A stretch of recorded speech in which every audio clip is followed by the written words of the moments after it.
Salut à tous! En avant pour votre quart d'heure agricole, épisode 14, le podcast de Ternet et WebAgri. À écouter dans votre Mosbat ou ailleurs. Anticipons déjà la prochaine campagne. L'évolution des cours est-elle un critère pour choisir l'assolement? Laure, notre nouvelle journaliste marché, nous le dira. Delphine, elle, nous parlera des NBT. Pauline des orages et Sophie de l'averse des céréales, particulièrement importante cette année. Le quart d'heure agricole. Le podcast qui vous donne une bonne excuse pour être en retard.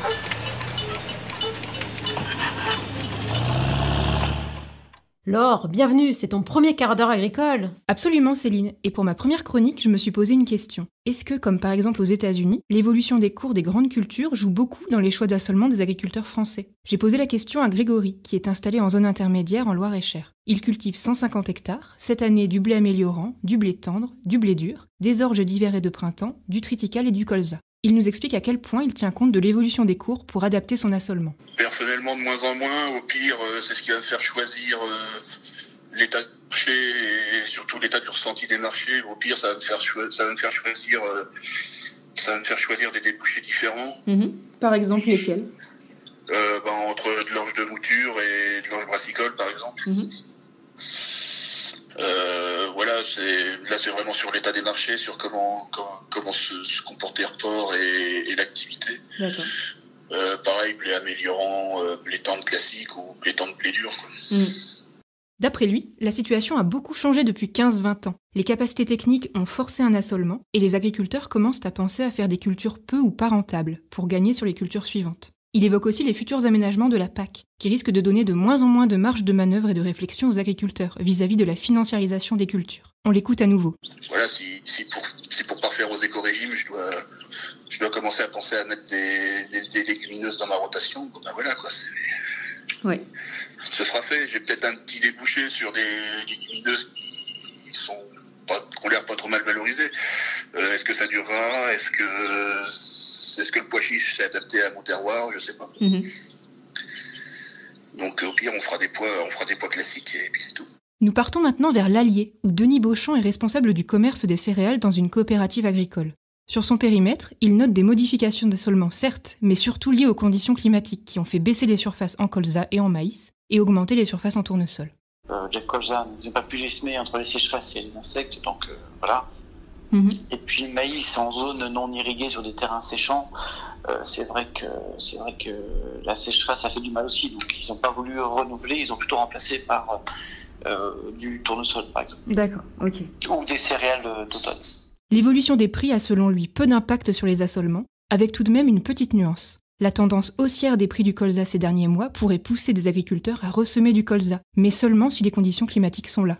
Et au niveau national, ça donne quoi? Sébastien Poncelet, expert du marché du grain et analyste pour le cabinet Agritel, voit à l'échelle nationale aussi un impact réduit des cours sur la répartition des productions mises en culture. Il évoque la force relative des produits, c'est-à-dire que quand un produit paye mieux qu'un autre, ça se ressent dans les assolements. Quand un produit est sous-valorisé pendant plusieurs années, les surfaces baissent les années qui suivent. Mais pour lui aussi, ce sont surtout les contraintes climatiques qui ont décidé des modifications d'assolement ces dernières années. Par exemple, l'automne 2019 catastrophique a empêché les agriculteurs de semer des céréales d'automne dans la partie ouest de la France, ce qui est venu bouleverser les assolements. Il juge que les cours entrent en compte dans le choix des surfaces implantées, mais de façon marginale, en plus des contraintes liées à la variabilité climatique et des contraintes agronomiques liées à la réglementation, par exemple sur les problématiques de désherbage. En résumé, l'évolution des cours, c'est finalement un critère parmi d'autres dans le choix des assolements, pas spécialement déterminant de notre côté de l'Atlantique. D'ailleurs, un sondage lancé sur le compte Twitter de Ternet la semaine dernière va plutôt dans ce sens.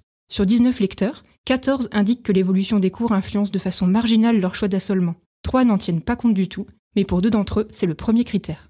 Intéressant Laure, j'aurais pensé que ce critère était plus déterminant. Avant de commencer ta chronique Delphine, c'est quoi l'NBT? Les NBT, ou New Breeding Techniques, sont un ensemble de méthodes de sélection génomique permettant de créer de nouvelles variétés de plantes. Elles apparaissent depuis une dizaine d'années et elles peuvent être très différentes les unes des autres. Pourquoi la législation pose-t-elle problème? En fait, ces nouvelles techniques de mutagenèse se sont développées après la directive OGM de 2001, une directive qui est basée sur les fondements scientifiques des années 80 et l'émergence de la transgénèse. Initialement, le périmètre des OGM réglementés intègre la transgénèse et la fusion cellulaire entre plantes sexuellement incompatibles. Les OGM issus de la mutagenèse, une technique ancienne connue depuis les années 20, en sont exemptés, tout comme ceux obtenus par fusion cellulaire entre plantes sexuellement compatibles. Enfin, tout ce qui relève de la reproduction sexuée n'est pas considéré comme OGM. Mais suite à un recours, le Conseil d'État a décidé en 2018 que les techniques de mutagenèse dirigée, apparues à partir de 2011, et la mutagenèse traditionnelle, appliquée à des cellules de plantes in vitro, doivent entrer dans le champ d'application de la directive. Quelles sont les conséquences de ce flou juridique ? Eh bien, pour un même produit, les classifications réglementaires peuvent être différentes. C'est le cas par exemple pour le gène WAXI, qui donne une qualité particulière à l'amidon de maïs. Ce gène peut être obtenu de 3 manières, par croisement et sélection, par mutagenèse aléatoire ou par édition du génome. La décision de 2018 introduit des différences énormes en matière d'application de la réglementation. Reprenons l'exemple du gène WAXI. La mise en marché de la variété, si elle est obtenue par l'édition du génome, a un coût de 35 à 50 millions d'euros pour l'entreprise qui doit faire approuver son dossier au niveau européen, sans compter le coût de l'acceptation sociétale de cette variété identifiée alors comme OGM. Tandis que la même variété obtenue par exemple par mutagenèse aléatoire n'aura pas besoin d'agrément spécifique, d'évaluation de risque, et ne sera pas soumise à des exigences particulières de traçabilité ou d'étiquetage. Dans un certain nombre de cas, la différence de traitement est d'autant plus difficile à expliquer que d'un point de vue purement scientifique, il n'est pas possible de distinguer les produits identiques obtenus par des procédés différents. Mais au final, ces NBT peuvent-elles apporter quelque chose à l'agriculture ? Si les nouveaux OGM ont été souvent diabolisés, le regard sur ces techniques change, grâce notamment au récent prix Nobel de chimie de la chercheuse française Emmanuelle Charpentier pour ses travaux sur CRISPR-Cas9, véritable rupture technologique dans l'édition du génome. La Commission européenne a rendu fin avril un rapport concluant à la nécessité de faire évoluer cette législation sur les NBT, compte tenu des évolutions rapides de ces techniques au cours des 20 dernières années, de leur application effective dans bon nombre de pays tiers, ou encore de l'absence de nouveaux dangers décelés par l'EFSA. La Commission estime d'ailleurs que ces NBT pourraient être un atout pour atteindre les objectifs du Pacte vert, en permettant d'élaborer des variétés plus résistantes aux ravageurs ou moins gourmandes en produits phytosanitaires. Autre exemple, des travaux de recherche ont montré que des modifications dans le génome du colza pourraient permettre de diminuer les phytates et par conséquent de réduire jusqu'à 50% les déjections de phosphore par les élevages. Dernier exemple, les NBT peuvent faciliter la réponse aux nouvelles attentes des consommateurs en modifiant les équilibres en acides gras dans les huiles pour une teneur plus élevée en oméga 3. De nombreuses applications en perspective donc. Je me tourne à présent vers Pauline qui va nous expliquer le phénomène des orages. Pluies diluviennes, grêlons gros comme des œufs, tornades. Ils n'ont pas épargné la France ces derniers temps. Qui se rapproche. Qui ça qui se rapproche? L'orage. L'orage? Eh ben, qu'est-ce que ça fout, ça? Ça me fait peur, voilà, j'ai peur de l'orage. Vous êtes content? Peur de l'orage? Mais pourquoi faire? Non, mais ne soyez pas stupide, hein. J'ai peur parce que les dieux sont en colère. Oh non, mais ne racontez pas de conneries, je vous en prie. Il a fait chaud hier, froid aujourd'hui, ça pète, c'est normal.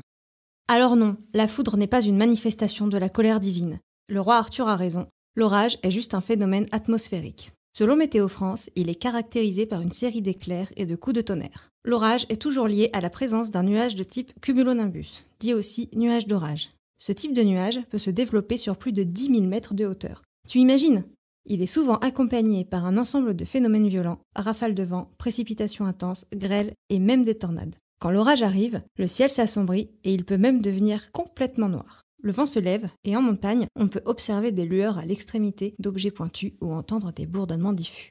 Toujours selon Météo France, pour qu'un orage éclate, il faut d'abord qu'un puissant courant ascendant donne naissance à un cumulonimbus. Si une répartition judicieuse des vents et des températures dans la masse d'air peut suffire à elle seule à déclencher cette ascendance, un petit coup de pouce est souvent nécessaire. Sur le plancher des vaches, 2 phénomènes aident au déclenchement des ascendances. Le relief, qui force l'air emporté par le vent à s'élever le long des pentes, et l'échauffement des basses couches atmosphériques au contact du sol lors des journées ensoleillées d'été. C'est pour ça que les orages ont lieu plutôt en été, souvent en montagne et rarement en pleine mer. En général, l'orage est un phénomène de courte durée. Il peut durer de quelques dizaines de minutes à quelques heures. Il peut être isolé ou organisé en ligne. Concernant les éclairs, il en existe 3 types. Les éclairs intranuageux, qui se déclenchent à l'intérieur des nuages, les éclairs internuageux, qui vont d'un nuage à l'autre, ils peuvent dépasser 100 km de long, et les éclairs qui frappent le sol, plus communément appelés la foudre.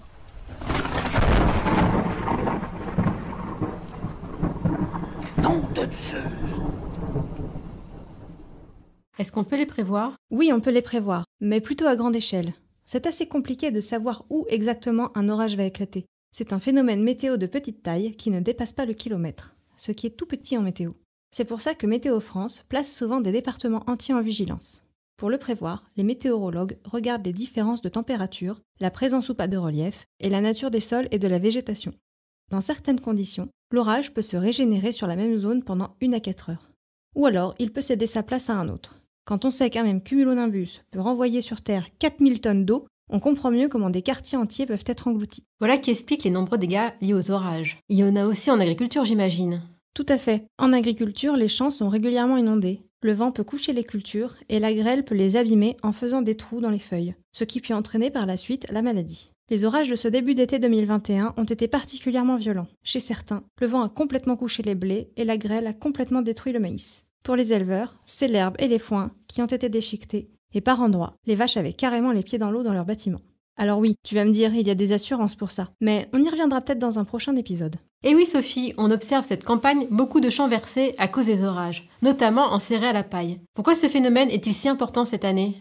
Dans l'ensemble, pourtant, les céréales à paille étaient globalement peu disposées à la verse cette campagne, selon Arvalis, excepté dans certains secteurs où les fortes densités d'épis et des attaques de champignons ont pu constituer des facteurs de risque. Avec de fortes amplitudes thermiques et le stress hydrique, ce sont plutôt les conditions climatiques du printemps qui sont venues perturber les stratégies de régulation, voire conduire à des impasses. Et du coup, les forts épisodes orageux et venteux en juin ont déclenché la verse dans de nombreux champs. Quels impacts la verse peut-elle avoir sur le rendement et la qualité des grains ? Eh bien, avant de détailler les conséquences possibles, on peut d'abord revenir sur les principales composantes du rendement. La densité de plantes, le talage épi, la fertilité épi et le poids de mille grains, ou PMG. Chacune de ces composantes s'élabore au cours d'une phase différente du cycle de la culture. Elles interagissent alors en cascade et sous l'influence du milieu, donc c'est-à-dire le sol, la conduite culturelle, mais aussi le climat. On dit souvent que plus un accident de culture survient tôt dans le cycle, plus les possibilités de rattrapage sont élevées. Par exemple, un problème de levée ou de perte de pied durant l'hiver sera généralement compensé par un talage plus important et une fertilité épi en hausse. Dans le cas de la verse, quelle est la composante affectée ? Eh bien, ce type d'accident intervient en général que pendant la phase de remplissage, car le poids de l'épi croît et engendre des contraintes sur la tige. Pour Jean-Charles Dewart, expert Arvalis, c'est donc le poids de 1000 grains qui est normalement la seule composante impactée. Et comment ? La verse vient perturber le fonctionnement de la culture en empêchant la lumière de se diffuser librement entre les différents étages foliaires. Cela peut provoquer des pincements de la tige et donc perturber les flux de sève. L'expert souligne toutefois que cet impact est décroissant au cours du temps, c'est-à-dire que plus la verse intervient tard pendant le remplissage, moins le PMG sera pénalisé. Quel impact la verse peut-elle avoir alors sur les céréales ? En orge d'hiver, où la maturité physiologique était atteinte ou dépassée, cela n'a pas eu d'impact sur le PMG. C'est plus le risque de tige cassante et de perte par égrenage qui est observé. En blé tendre et en orge de printemps, par contre, les grains étaient à peine au stade laiteux au moment des orages pour les régions au nord de la Loire. On peut alors estimer des pertes de PMG. Ce risque est beaucoup plus modéré, voire nul au sud de la Loire, avec des cultures plus avancées. Dans ce cas, ce sont les critères de qualité qui peuvent être affectés. Ah oui, lesquels ? Les experts évoquent surtout un risque de dégradation du poids spécifique et du temps de chute d'Ackberg, et une exposition aussi plus forte au déclenchement de la germination sur pied. Autre crainte, le salissement des parcelles. Les adventistes peuvent en effet profiter de la situation pour s'installer davantage. J'espère qu'il n'y aura pas trop d'impact quand même. Le quart d'heure agricole est déjà écoulé. Remercions Laure, Delphine, Pauline et Sophie pour ce plein d'infos. Et vous de nous avoir écoutés en cette période de moisson, qu'elle soit commencée ou encore dans les starting blocks. À dans un mois après le rush, et prenez quand même le temps de vous abonner.